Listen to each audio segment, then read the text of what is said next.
Topic: Selection process. Subtopics: First, screening the candidates. Second, application form. Third, curriculum vitae. Screening the candidates. The selection process often begins with an initial screening of applicants to remove individuals who obviously do not meet the position requirements. At this stage, a few straightforward questions are asked. An applicant may obviously be unqualified to fill the advertised position, but be well qualified to work in other open positions. The purpose of screening is to decrease the number of applicants being considered for selection. Screening and evaluating candidates. Significant changes in technology over the past decade are having a profound impact on recruiting strategies, with staffing professionals increasingly using social networking sites to source, contact, and screen both active and passive job candidates. Practicing superior candidate management and offering excellent candidate care can help HR professionals select the right person for the job while ensuring a sufficient talent reserve in the future. Even companies with limited hiring or a hiring freeze can benefit from taking a closer look at their screening and evaluation processes to minimize hiring time and to take advantage of new technology and improved screening and evaluation techniques. Tools to screen and evaluate candidates. First, identification of eligible job candidates. Employment application and applicant tracking and resume management. Second, pre-screening of candidates. Employment application and resume review, telephone interviews and use of social media. Third, preliminary assessment of eligible candidates.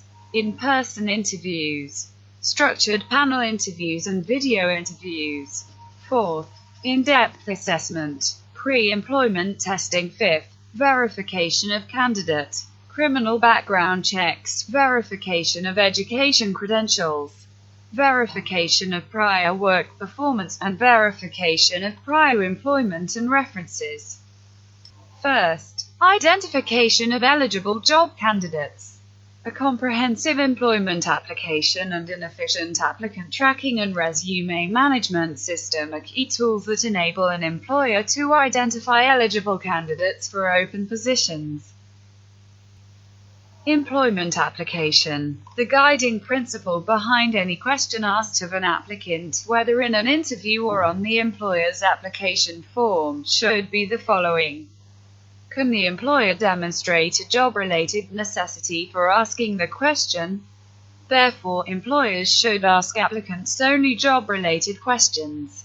Before asking the question, the interviewer should determine whether this information is necessary to judge the applicant's qualifications, level of skills, and overall competence for the position.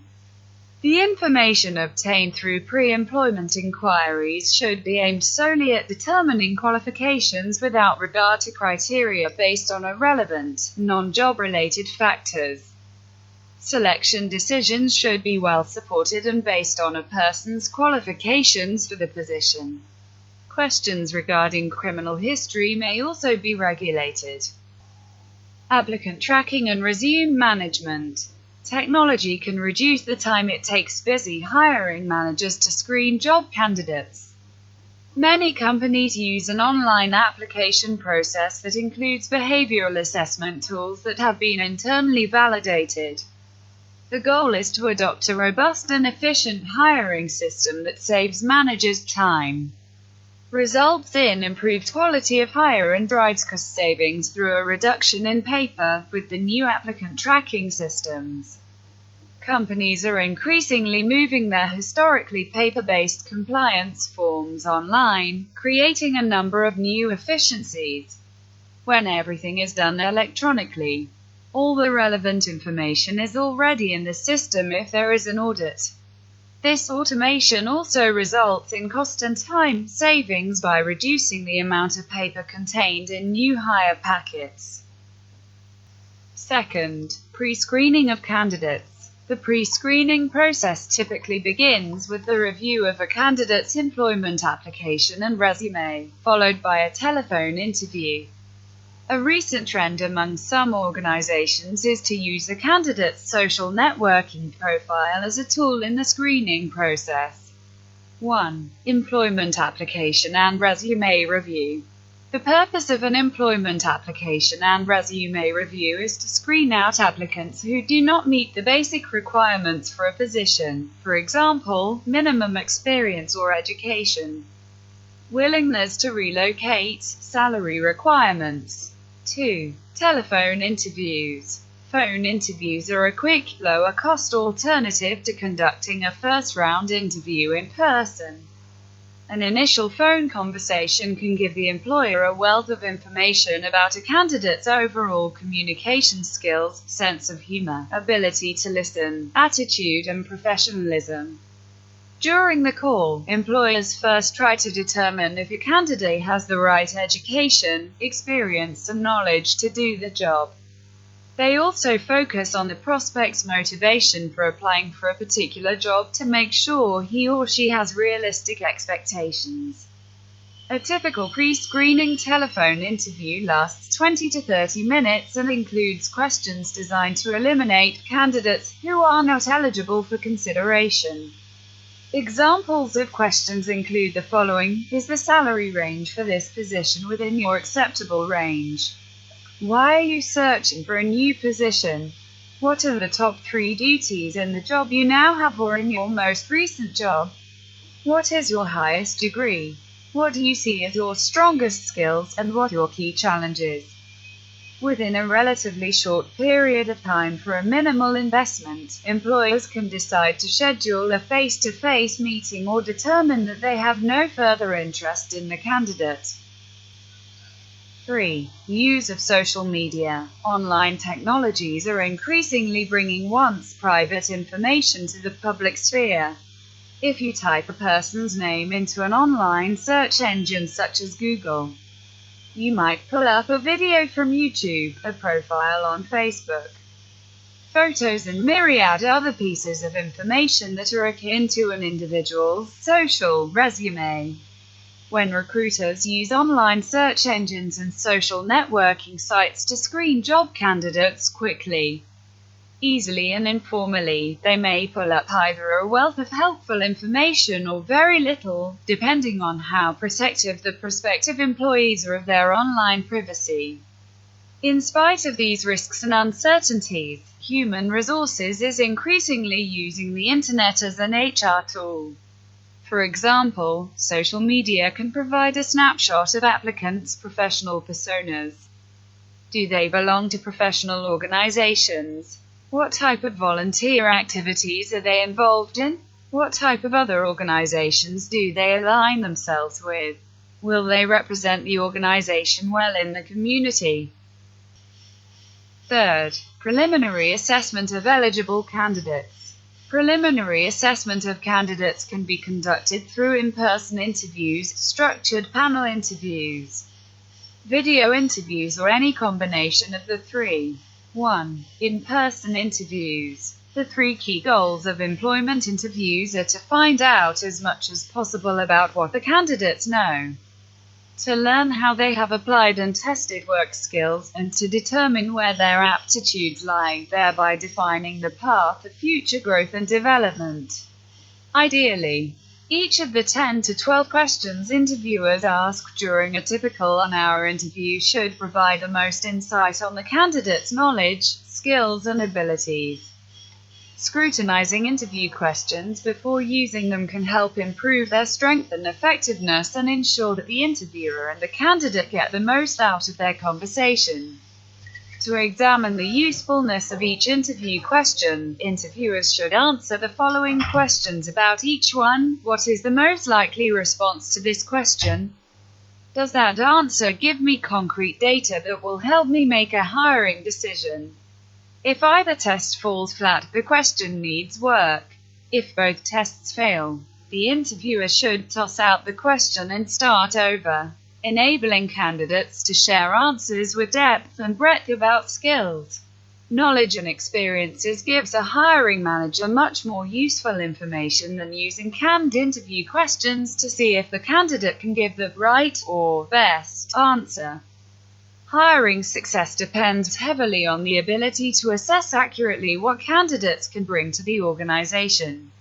In addition, it shows how the organization can interact with its newest employees to develop underused skills and provide a level of professional satisfaction that will keep them engaged and happy to continue as productive members of the organization.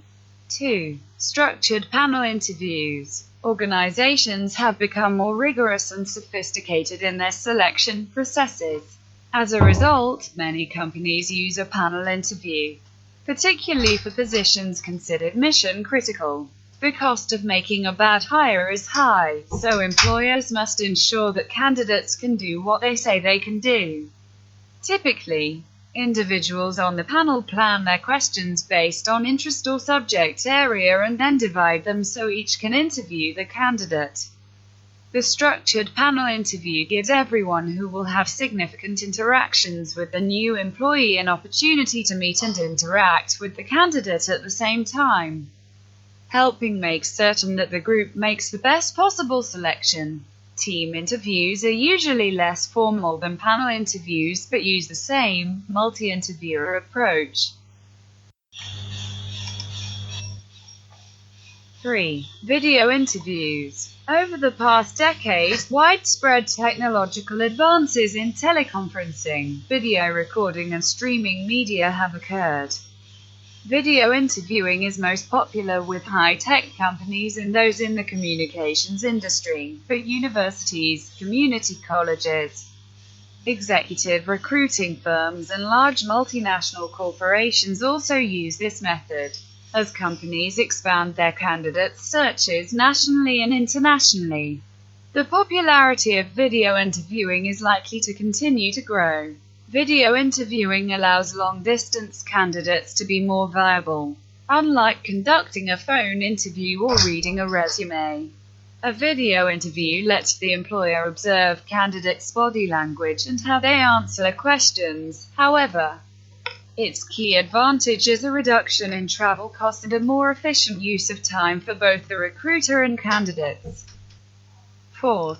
In-depth assessment. Depending on a particular position, in-depth assessment may be necessary to ensure the individual has the necessary skills and competencies to perform the job. 1. Pre-employment testing. The purpose of employee testing is to help the employer predict how well an individual will perform on the job. Hiring the wrong people can be expensive, and selection errors can have a negative impact on employee morale and management time, waste valuable training and development dollars, and reduce employee productivity and the company's profitability. Therefore, HR professionals must ensure that the selection process and any procedures related to other employment decisions are reliable, valid, equitable, legal, and cost-effective. 5th. Verification of candidate. 1. Criminal background checks. Courts are increasingly challenging employers' use of criminal background checks.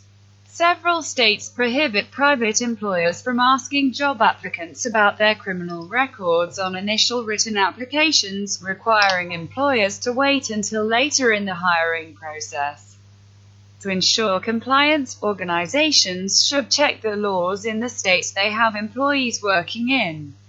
2. Verification of education credentials.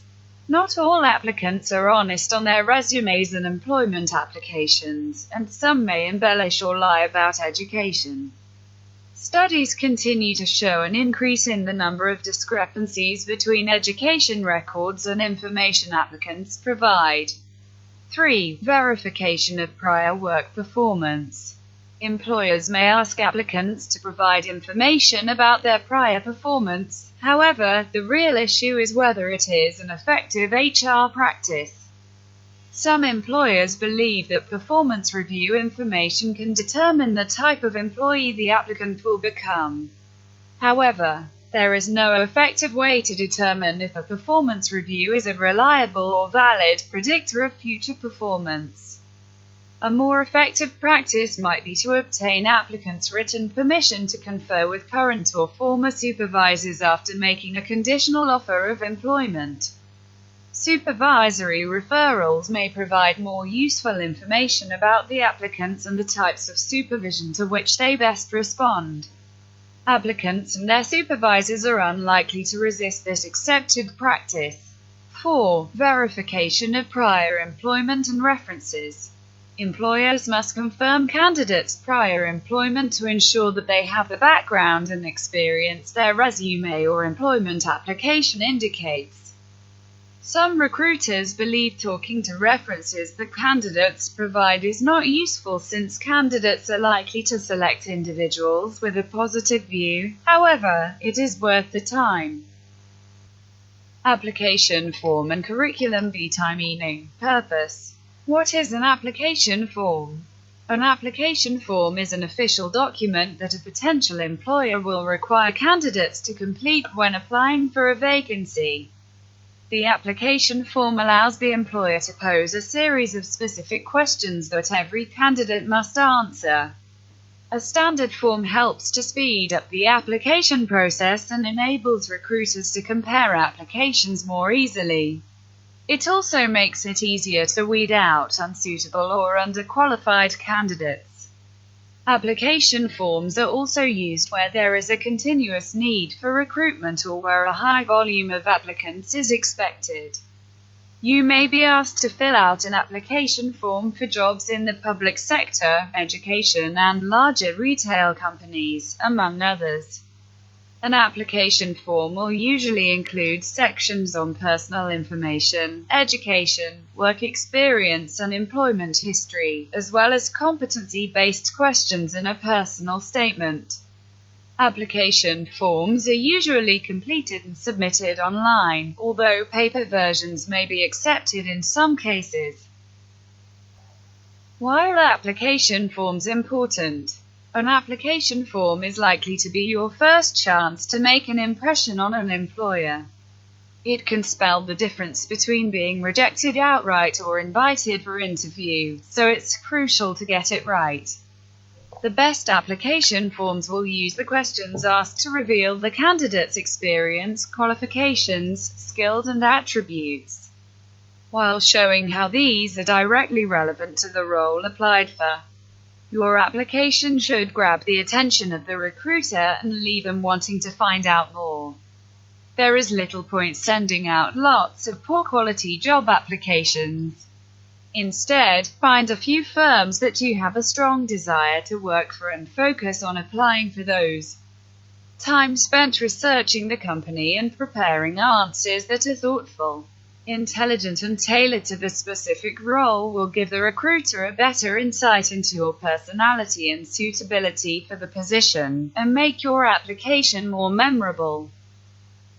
Completing application forms. If you know what you're doing, completing an application form is a relatively straightforward process.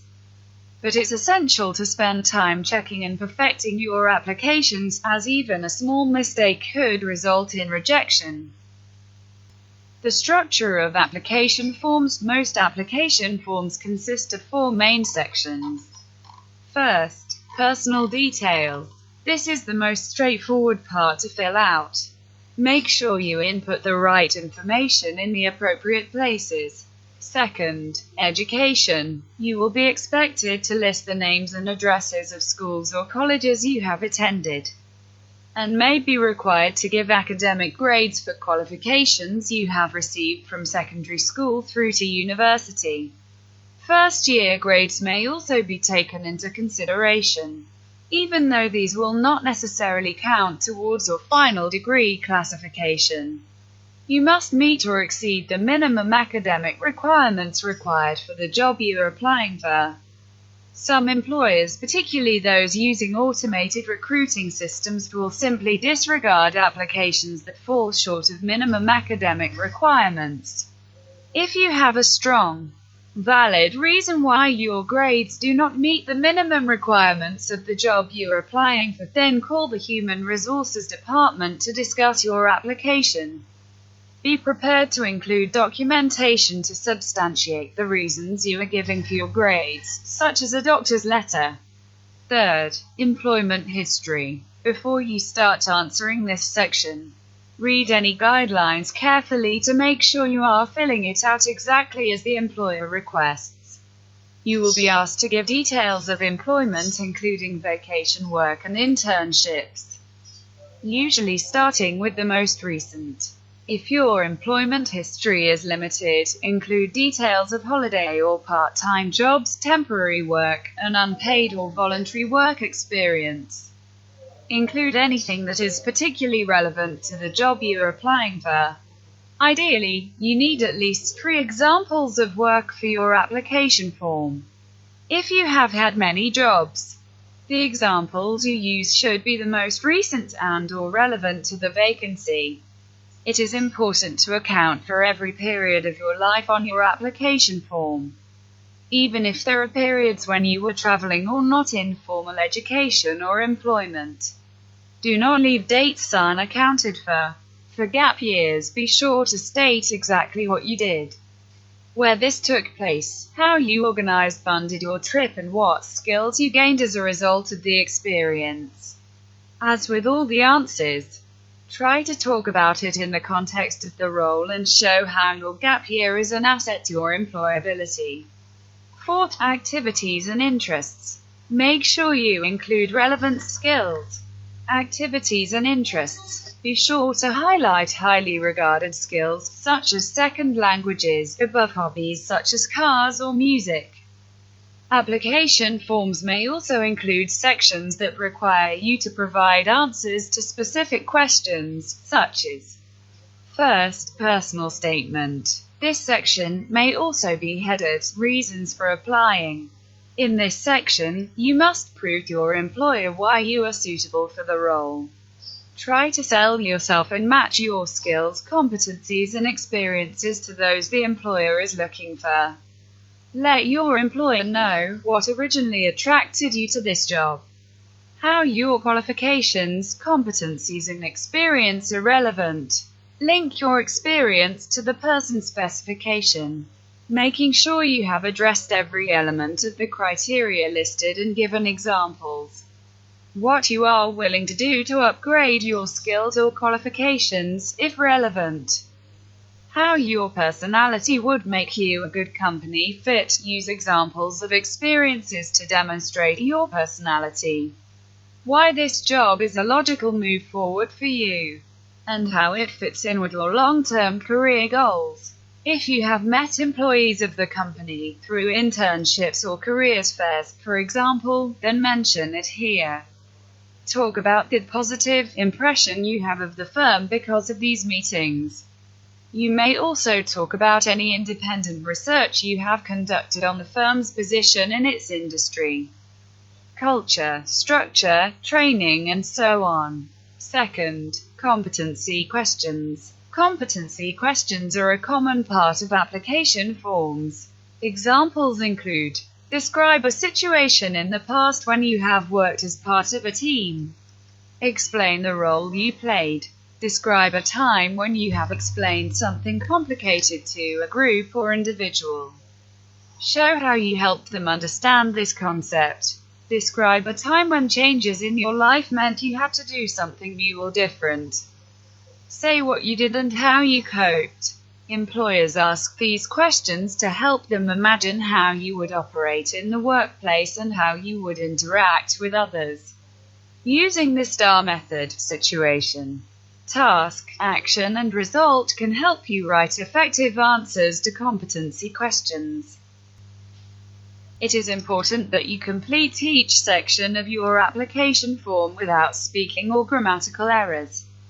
Remember to answer the questions in front of you rather than what you may think is being asked, or the question you would like to answer.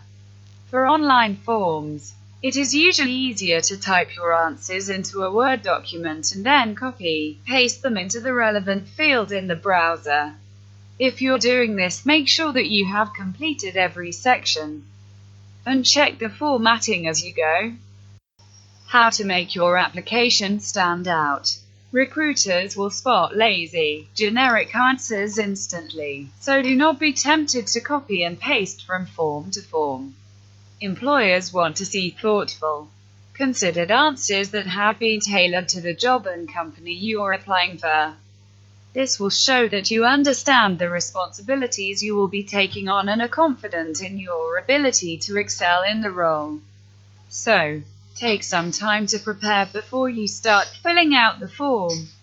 First, gather all the information you will need, such as details of academic achievements, work experience, or employment history. Second, research the company you are applying to. What are their aims and objectives? Have they been in the news recently? Who are their competitors? The company website and social media accounts are a good place to start on. If possible, talk to someone who already works there to get a real insight into the role. This has the added benefit that they might then remember you when sorting through application forms or mention you to the person responsible for selecting interview candidates. Third, study the job description closely so you thoroughly understand the skills and qualities the employer is looking for. Keep coming back to these as you fill in the form. Fourth, read the instructions carefully. Check how to fill in and submit the form, whether you need any supporting documents, and when the deadline is. The application form is your chance to sell yourself, so don't be afraid to shout about your achievements, strengths, and skills. If you won an award at university or achieved the highest exam grades in the country, put it in your application form.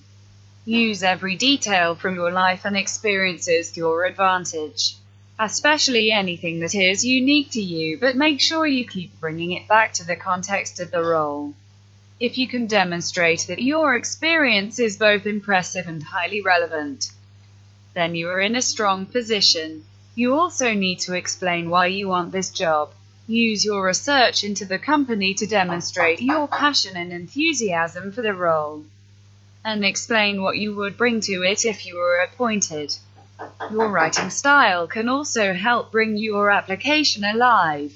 Use varied vocabulary and try to use positive, dynamic words where possible, such as inspired, achieved, transformed, and effective. Take care not to go over the top though.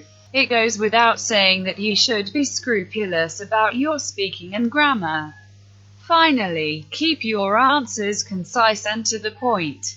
Employers may be sifting through numerous applications and they won't have time to wade through reams of text. Even the strongest candidates can put themselves at risk if their most relevant experience is lost among paragraph upon paragraph extolling their many virtues. Focus on answering the question you have been asked clearly and succinctly. First, honesty and accuracy. Never lie on your application form. Interviews are designed to be probing and are likely to catch you out if you fabricated your answers previously. For particular careers, such as lawyers and accountants, employees must be exceptionally honest and accountable. Any sign of dishonesty will be looked upon severely. If you are offered the position, you will be required to provide references and original certificates of your qualifications. Make sure your application form is an accurate account of your life, experiences, and qualifications. Second, checking your application. When you have finished filling in the form, step away from it for a few hours or, ideally, overnight. This will allow you to come back to it with fresh eyes. When rereading, check that your answers convey your experience effectively and are fluent, clear, and concise. And don't forget to double-check for speaking and grammar mistakes. It's also worth asking someone else to do a final read-through for you. They may be able to spot mistakes that you have missed or advise you on to how to phrase something better. Ask your tutor, careers advisor, or a friend or family member for advice. Everyone has a valid opinion. What is a curriculum vitae or CV? A curriculum vitae is a document used to list one's qualifications and apply for employment. It works in much the same way as a resume and provides detailed information about an individual's educational and work history, often called a CV for short. It is much more comprehensive than the typical resume and therefore can be much longer. There is no limit to how long, but a CV must include only information that is needed to illustrate your academic and professional experience. A lengthy CV isn't any better than a short one if it contains fluff or irrelevant data. A job applicant seeking an academic job, like a teaching appointment at a college or university, or a research position, for example, should always use a CV. They are also used when applying for jobs outside the US, but in that context, the CV is more similar to a standard resume. If you are unsure about which application document to send to a prospective employer, use the job announcement to guide you. It will usually state which documents the institution wants. What should you put on your CV? Like a resume, your CV must begin with your contact information, such as your complete name, address, telephone number, and email address. You must also indicate your area or areas of academic interest, while a resume focuses on your experience and has an overview of your educational background, for example, schools attended and degrees earned. Your CV should include a comprehensive account of your academic history, including the title of your dissertation or thesis. It must contain details about all publications, research projects, and presentations to which you have contributed. You should also list any grants, academic awards, and other related honors you've received. The employment and experience section of your CV should contain your teaching and research positions, both paid and unpaid. In addition to jobs, include any relevant internships and volunteer experiences here. Following that section, discuss your memberships in scholarly and professional associations and include offices you have held, if any. Finally, you will also need to provide a list of references, along with their contact information, on your curriculum vitae. These are the people who have written letters of recommendation about you. Doing this is also in contrast to a resume, which never contains this information. CV mistakes to avoid. First, avoid the temptation to get creative. Your resume should use a simple font like Helvetica. Times New Roman is okay, but many people consider it boring. Use white or another neutral-colored paper with black ink for the hard copies of your resume. Second, check the format.